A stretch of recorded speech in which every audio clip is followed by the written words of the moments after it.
voina chuan guitar lesson thar kan zir ho lenga voina kan zir ho le tur chu ke mingan rik room thila khiang oina tila sakha gitara perdang kan zir hawang hela hi ama sakna kin saduni chun kepo hi tuna ka kiron soi mang hian kepo hi that fretain vuanga chuan ka kiron soi mang hian a standard in zai pui thei a e minor in kan langa a major a chun c na la a sang f aniama g minor a chun a minor ha kan manga d minor chuan d kan mang telanga e kan mang tel boka chuan ti hian kan strum ang down down up up down up ti khan du berkal sana du zo khang chu ti khan kan strum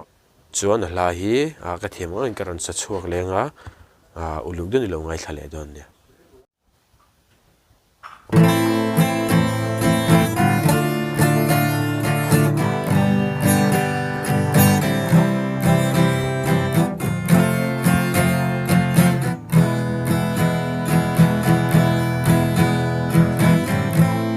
asak min chu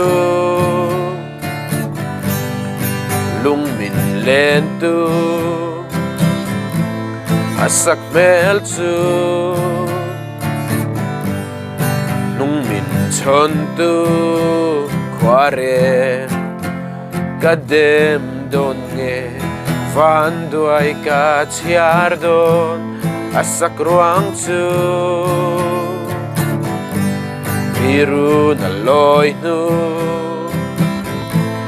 apar moy na chu khia nu an chan zan kha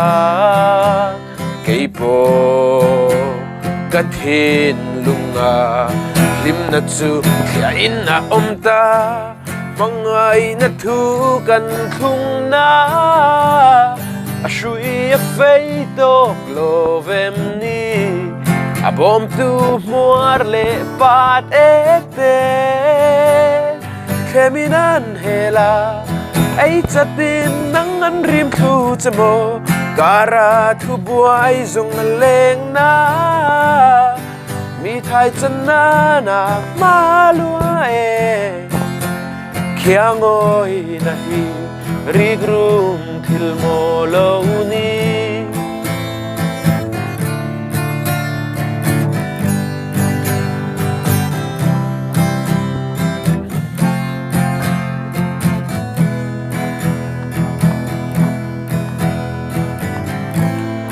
berkal sana du zok thang su limna nei la malsom na chang la lung chi mitui phurin charolin min au su kator na mitui Kachana orol hi Ilimna na Aman kapek ni se Lungrun Kahaw sakna Te phung chu Nat na niyang Van lalma Kum kluang thu tiam In kutsuya In tiam ni ka Kay katanen kim top na Min lung chon na Nem gatu thốt khung an ni sin Rau pui le ming chat in min tlom tu to na nang ilo Khiang oi na hi rigrum thil mo